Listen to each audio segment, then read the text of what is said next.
Catalogo d'univers. Bonjour, aujourd'hui on va parler du changement d'heure, mais surtout c'est un prétexte à parler de la dualité. Alors cette semaine, fin mars oblige, j'ai entendu régulièrement dans les transports en commun du matin la sempiternelle phrase « au fait on avance ou on recule ». Bon, alors c'était on avance, on recule, ah oui, et puis ah non, on va avancer. Ah, très bien, on va avancer, et puis il y a toujours quelqu'un qui dit, ah bah oui, donc du coup on va pouvoir dormir plus. Eh ben non, c'est l'inverse, on va dormir moins. On voit bien que c'est un problème dans la population. On dirait que l'addition, la soustraction, c'est à peu près compris, la multiplication, bon, la règle de 3, ça y est, c'est fini, on perd tout le monde, et la dualité aussi, on perd tout le monde. Voilà, c'est les endroits pratiques de la vie de tous les jours, bon, pas tous les jours, parce qu'on change d'heure 2 fois par an, ok, mais où on perd tout le monde. C'est-à-dire une perte au niveau de qu'est-ce qui est de la nature de l'objet et qu'est-ce qui est de la nature de la fonction sur l'objet. Et justement, ce qui se passe quand on confond les deux et ce dyslexisme qu'on a quand on confond les deux. Voilà, je veux faire le point un petit peu là-dessus. Donc, la première chose que l'on rencontre, on va prendre une fonction y égale f de t. Imaginons que ce soit la position du soleil. C'est la position du soleil, cette fonction, et puis il va dans le ciel, puis il va se lever. Le soleil qui se lève. Alors, qui se lève comme ça ou qui se lève comme ça, bon, ça se discute. Mais c'est en fonction du temps, et donc c'est la position, la hauteur du soleil. On peut imaginer ça. Bien. Et bien maintenant, on va changer, non pas le temps on n'y peut rien, hein, il passe, hein, mais on va changer la mesure du temps. On va changer le temps en tant que coordonnée. Alors qu'est-ce qui va se passer? Eh bien, bon, on est au passage à l'heure d'été, et donc on avance. Ce qui va faire que le soleil, il est à une certaine position, mais cette fois-ci, le temps a été avancé. Il va continuer sa course, lui, il est normal, d'accord? Mais dans un système de coordonnées où y est resté le même, mais t a été changé ici, et au niveau des coordonnées en t plus t0. Ce qui fait que la fonction, en fait, ce n'est pas f de t plus t0, c'est f de t moins t0, parce que le temps, lui, il est ce qu'il est. Et donc, c'est la mesure du temps qui a changé. Donc en fait, vous voyez que il faut être au temps t plus t0 pour se retrouver comme avant au temps t.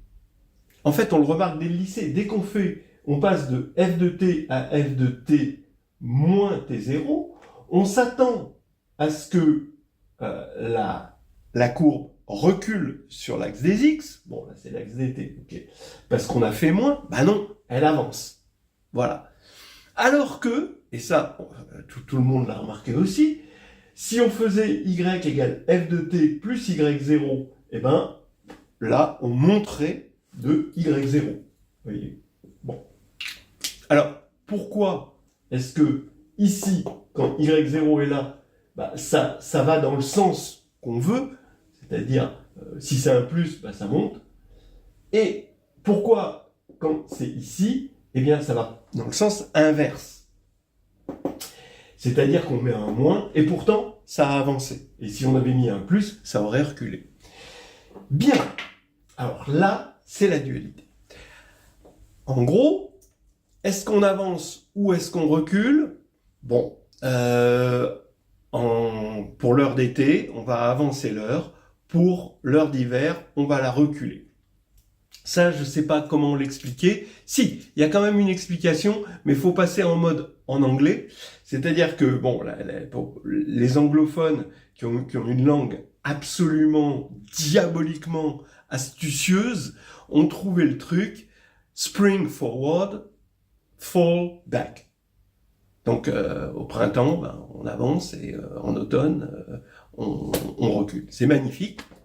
Donc voilà pour le changement d'heure. Mais par contre, pour l'effet du changement d'heure, là, c'est pas l'anglais qui va nous aider. C'est la dualité. Pourquoi je dis la dualité? C'est ce que je vous disais. Le temps, il est ce qu'il est. C'est le temps en tant que coordonnée. C'est quand on dit, ben, on met nos montres à l'heure, on change pas le temps. on change juste, on fait juste un changement de coordonnées. Voilà. Et ça, c'est la dualité. Alors, je vais vous donner un autre exemple qu'on va retrouver, si vous connaissez le problème du collier de perles, mais si vous ne le connaissez pas, c'est pas grave. Vous allez prendre 1, 2, 3, 4, les sommets d'un carré, et vous allez mettre des perles à ces endroits-là. Donc les endroits, ils sont fixés, c'est comme le temps, d'accord? Et on va mettre à chaque endroit une perle, une rouge, une verte, une jaune et une bleue. Donc R, V, J, B. Mais maintenant, quand je tourne ici, je vais tourner selon le 4 cycles 1, 2, 3, 4, mon collier. Eh bien, évidemment, le bleu va se retrouver là, le rouge là, le vert là et le jaune là. D'accord? Maintenant, si on doit regarder les choses comme des fonctions, c'est-à-dire le fait de placer des perles, c'est une fonction qui a 1 donne rouge, 2 donne vert, 3 donne jaune, 4 donne bleu. Ben, la fonction que j'ai obtenue ici, c'est 1 donne bleu, 2 donne rouge, 3 donne vert, 4 donne jaune. Et on se rend compte que ici, si 1, 2, 3, 4 a avancé dans le sens des aiguilles d'une montre, eh bien, rouge, vert, jaune, bleu est passé dans l'autre sens. D'accord? Rouge est devenu bleu, c'est celui d'avant. En fait, si on doit formaliser tout ça, quand un groupe agit sur X, c'est-à-dire que ici, vous allez avoir le groupe cyclique qui va agir sur 1, 2, 3, 4. Alors, il va y avoir une action G.X. Alors, G agit aussi, on a automatiquement une action sur les fonctions de X dans K. Donc ici, c'est la coloration de X. Chaque nombre ici, de 1 à 4, on le colore, on lui met une couleur. Voilà. Et là, cette fois-ci, G.F, c'est plus l'action de G sur F, c'est plus F rond G, c'est F rond G-1. C'est-à-dire que l'élément ici 1 ne va pas aller vers le vert, mais il va aller vers l'image de celui qui le précède dans G. Voilà. C'est encore la dualité. C'est-à-dire que vous avez ce 1, 2, 3, 4 qui reste fixe, mais par contre les couleurs, elles, vont changer. Eh bien évidemment, la dualité va faire que la dualité, la relativité des choses va faire que les choses vont aller dans le sens inverse par rapport à lui qui est resté fixe. Comme le temps qui est fixe, mais la mesure du temps a changé. Alors, encore un autre effet. Bon. Quand on apprend, par exemple, les coniques, mais ça pourrait être n'importe quoi. Vous prenez f, un polynôme de degré 2 sur R2, d'accord, à deux variables, et la conique, ça va être l'ensemble des xy tel que f de xy égale 0. Bon. Maintenant, on prend, donc f est une application de R2 dans R, là ici c'est un polynôme de degré 2. Ok. On prend un automorphisme de R2, petit g, et on veut classifier les coniques. Donc on va dire, cette conique, je vais l'assimiler à une autre conique transformée par g. Mais ici on a g de cf, c'est quoi? C'est l'image de la conique par g, c'est-à-dire c'est l'ensemble, par définition, des g de xy, mais toujours, on a toujours f de xy égale 0. Voilà, puisqu'on a pris l'image de la conique. Donc on a pris tous ces points, et on a pris leur image par g. Ben oui, mais alors maintenant, si je les veux comme des points x', y', ben ça veut dire que x', y' égale g de xy, mais ça veut dire que xy est égal à g-1 de x', y'. Et donc, ce sont les x', y' tels que f de xy égale 0, c'est-à-dire tels que f de g-1 de x', y' égale 0. Donc, c'est la conique associée à f rond g-1. Voilà. Hein. Donc ici, hein, pareil, on avait l'impression d'agir dans le bon sens, et on se retrouve ici au niveau des fonctions, dans le monde des fonctions. Là, on est dans le monde des objets, et là, on est dans le monde des fonctions sur les objets, et on est passé à G-1. D'accord ? Voilà. On retrouve ça, alors maintenant, puisque je parle de dualité qui est plutôt liée à l'algèbre linéaire, on retrouve ça dans les bases, les changements de base. Vous avez E, une base EI, d'accord ? Maintenant, on va changer de base avec une matrice de passage et on va poser FI égale PEI, P bien sûr qui est ISO.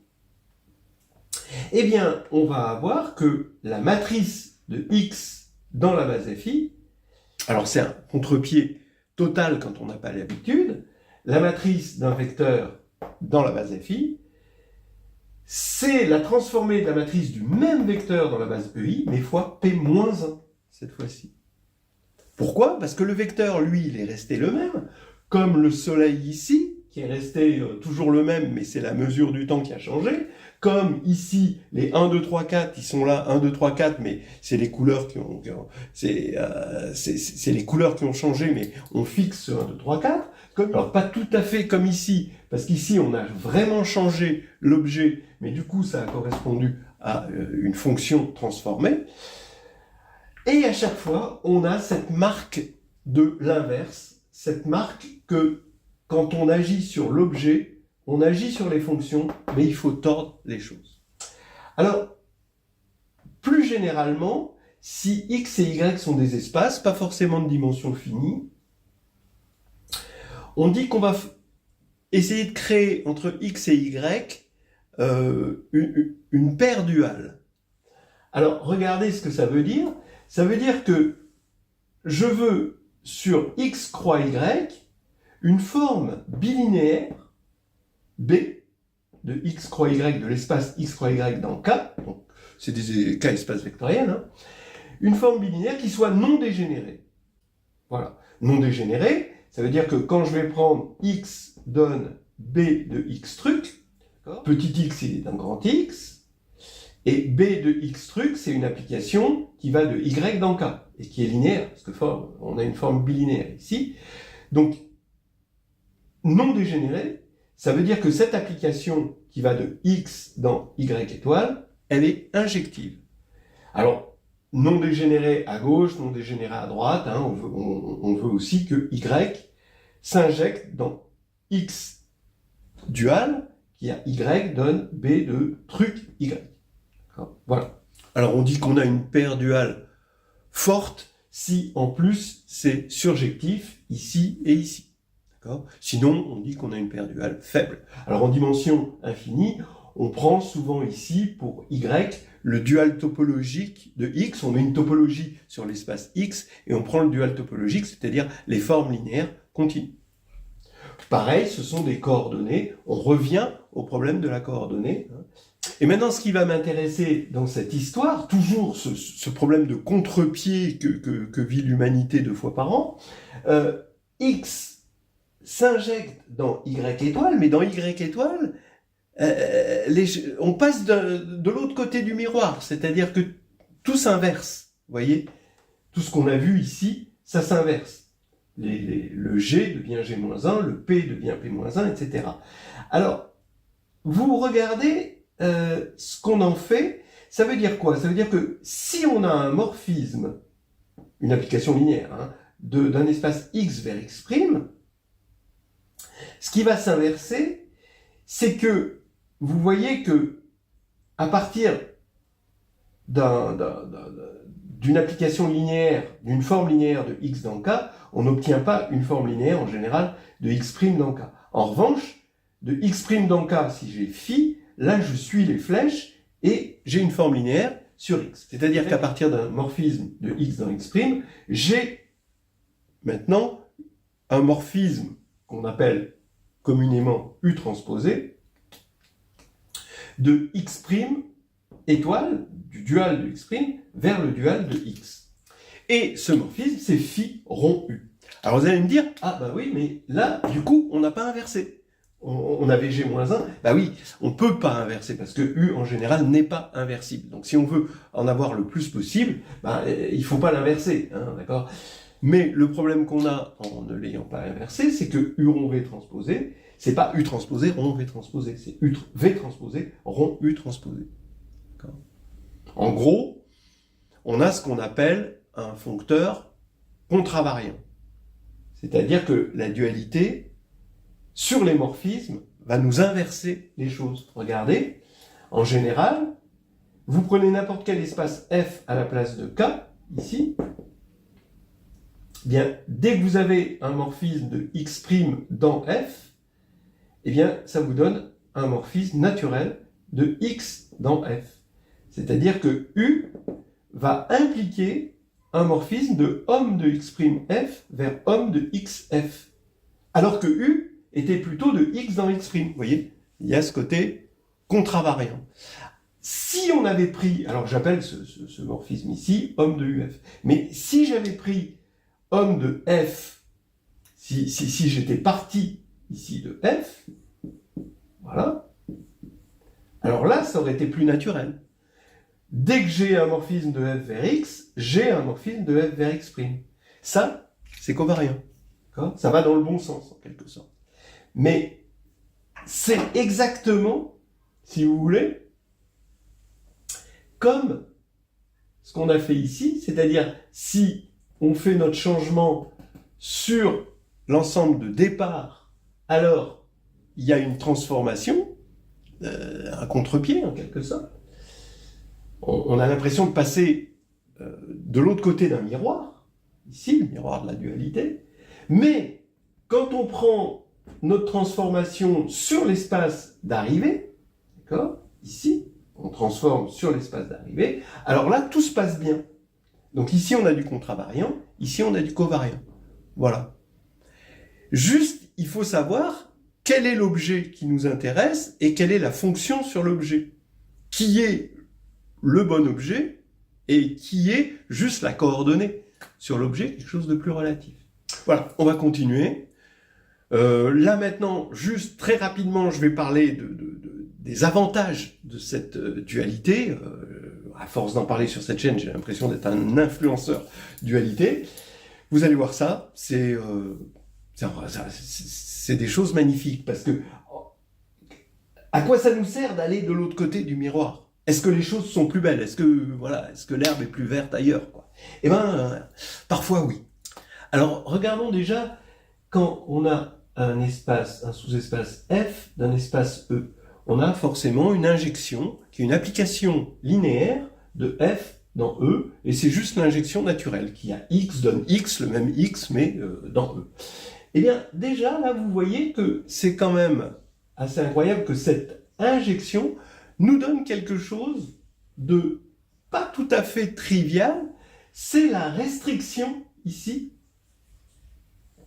C'est-à-dire que quand on va maintenant dualiser, donc on va obtenir la transposée, c'est une forme d'adjoint de ce morphisme-là, donc c'est iota F transposé, qui donc va de E étoile dans F étoile, qui a donc finalement phi ici, va donner phi rond iota F, et ben c'est simplement la restriction.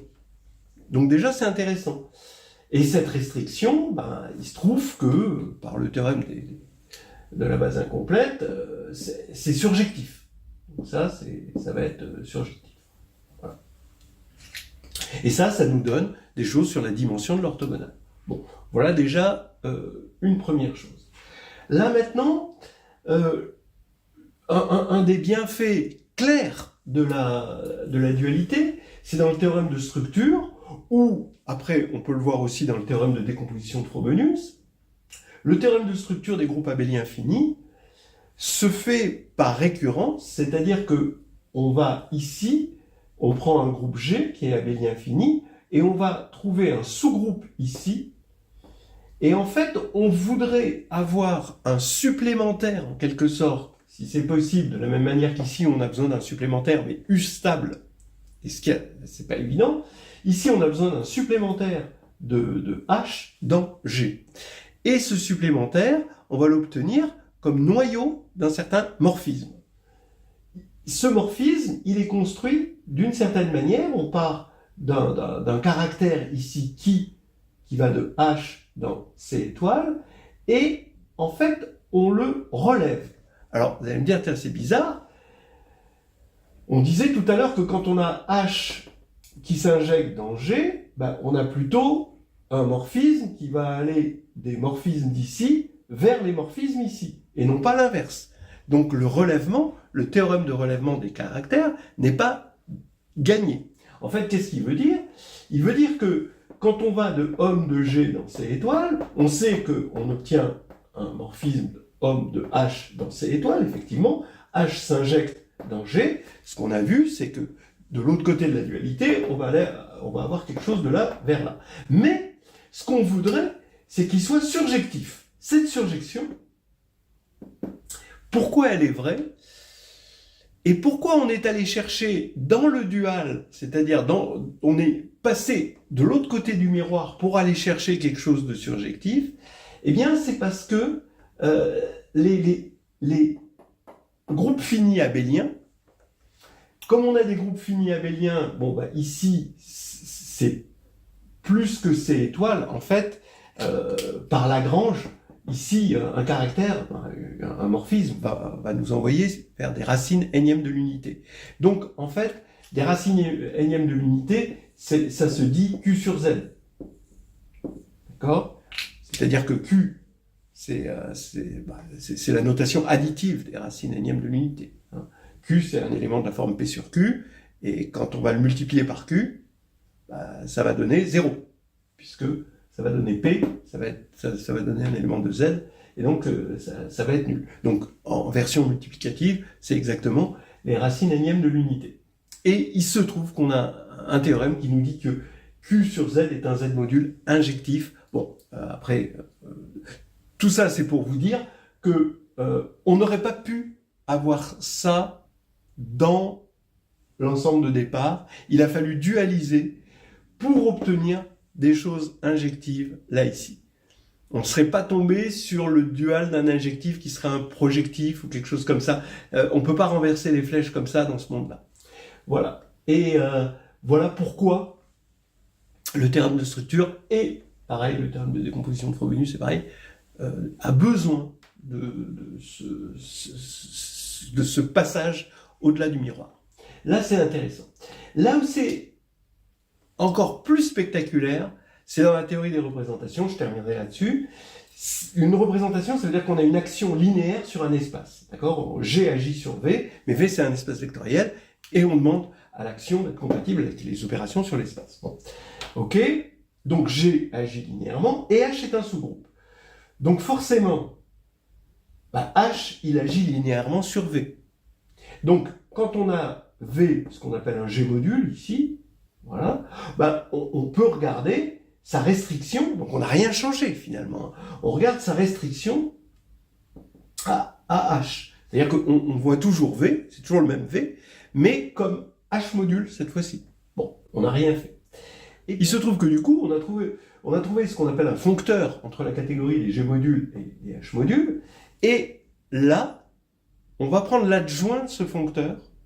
Ici, vous avez le res, on est dans le monde, donc V, c'est un G module, W, c'est un H module, on peut créer homme H de W et la restriction de GV, et dans la théorie, on sait qu'on peut trouver un adjoint, exactement comme les adjoints des endomorphismes, et ici, cet adjoint, c'est ce qu'on appelle l'induit de H à G de W. Voilà. Et le fait que là, ici, on avait finalement hein, l'adjoint, en quelque sorte, entre guillemets, d'une injection, c'est la restriction, donc ça c'était déjà pas mal. Ici, on est passé au dual pour obtenir des modules injectifs, c'est déjà très bien, mais là, c'est encore plus fort, parce qu'on a un objet extrêmement simple qui est bon, la restriction, quoi, voilà, de G à H, et qui va nous donner un induit, c'est-à-dire qu'on va pouvoir, grâce à cet objet, obtenir ici des objets importants. On va pouvoir, à partir d'un petit groupe, obtenir des modules sur un plus gros groupe. C'est l'induit. Et ça, c'est encore un bienfait d'une certaine forme d'idée qu'on a de la dualité. Et c'est pour ça qu'on aime bien passer de l'autre côté pour inverser les flèches. Voilà, on va s'arrêter là, parce qu'il est très tôt en horaire d'hiver.